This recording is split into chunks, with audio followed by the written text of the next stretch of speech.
আপনারা যারা শিল্পী এই বিষয় নিয়ে কি ভাবছেন?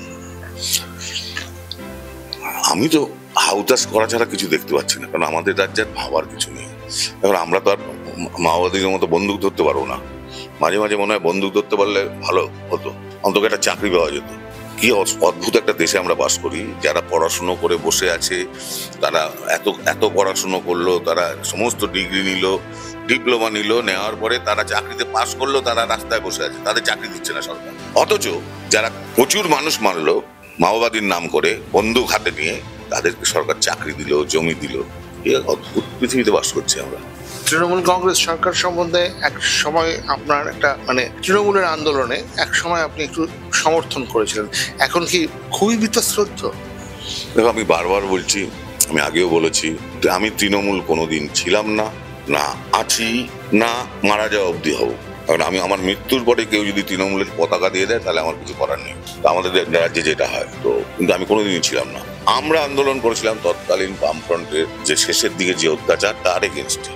আমরা আন্দোলন করেছিলাম নন্দীগ্রামে গুলি চালানোর এগেনস্টে। আমরা আন্দোলন করেছিলাম সিঙ্গুরের জমি নিয়ে, এটা সত্যি কথা। সেটার বেনিফিট নিয়েছেন মমতা ব্যানার্জি, মাননীয় আজকের মুখ্যমন্ত্রী মমতা ব্যানার্জি। তার মানে এটা নয় আমরা তৃণমূল করেছি কোনোদিন, আর করার কথা কোনোদিন স্বপ্নেও আসেনি, আসবেও না। যে আন্দোলন করেছিলেন সিঙ্গুর, নন্দীগ্রাম, এখন মনে হয় যে সঠিক হয়েছে? একদম সঠিক হয়েছিল, সেটা কোনো ভুল ছিল না। নন্দীগ্রামের ঘটনাটা তো আমরা সবাই জানি। এরকম ভাবে আমি সেদিন খেতে বসছিলাম আমার স্টুডিওতে ছবি আঁকার পর, দুপুরবেলা যখন দেখলাম গুলি করা হচ্ছে, স্যান্ডেলধারী পুলিশ গুলি করছে, একজন পুরুষ পড়ে গেলেন ক্ষেতের মধ্যে, তার মা তাকে তুলে ধরার চেষ্টা করছে, বন্দুক এসে মাকেও মারলেন। আমি সেদিন ডিসাইড করেছিলাম যে আমাদের ছবি আঁকার তো আছে, তার পাশে আমাদের রাস্তায় নামতে হবে। পুলিশের পায়ে চটি, নন্দীগ্রামের এই ছবিও কিন্তু পাওয়া গেছে। হ্যাঁ, পুলিশের পায়ে চটি, আমি তো বললাম, হয়তো তৎকালীন সরকারের শেষের দিকে পয়সা ছিল না, জুতো কিনে দিতে পারেনি। আমরা তো বাড়িতে আমাদের অনেক হয়েছে, তো অভিভাবকের কাছে টাকা না থাকলে যা হয় সেটাই হয়তো হয়েছিল, আমরা এটাই ধরে নেবো। আরজিকর কাণ্ডে মূলত জেরা চলছে, নানা রকমের জেরা চলছে। আপনি একজন শিল্পী হিসেবে কতটা আশাবাদী? আশা করতে ভালো লাগে, কিন্তু এই সরকারের লাস্ট অ্যাক্টিভিটিস যদি দেখি, একটি কাণ্ডে যারা দোষীরা তাদের শাস্তি হয়নি, যারা উল্টো হয়েছে, যারা নিরপরাধ তাদেরকে পুলিশ দিয়ে অ্যারেস্ট করানো হয়েছে।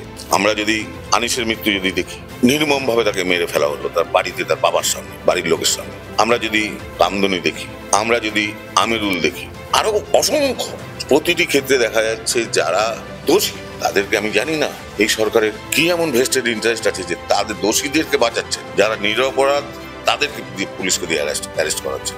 আসলে আমার যেটা মনে হয়, আমাদের রাজ্যের মাননীয় মুখ্যমন্ত্রী বলতে পারবেন, ওনাকে হয়তো কিছু করার নেই, তার কারণ যতগুলো ঘটনা ঘটছে তারা তো সমাজ বিরোধী, এবং এই সমাজ বিরোধী প্রত্যেকেই আজকে টিএমসির অর্থাৎ শাসক দলের ছাতায় রয়েছে এবং তাদেরকে ভোটে লাগে। সেই কারণেই ওই গিভ অ্যান্ড টেক পলিসি, যে তুমি অন্যায় করো কিন্তু ভোটটার সময় আমার হয়ে আরেকটা বড় অন্যায় করে দিতে হবে। হয়তো সেটা আমি জানি না, ওনারা বলতে পারবেন, কিন্তু এতে যে ওনাদের ঘণ্টাধ্বনি, বিদায়ের ঘণ্টাধ্বনি বাজছে, ওনারা শুনতে পাচ্ছেন কিনা আমি জানি না।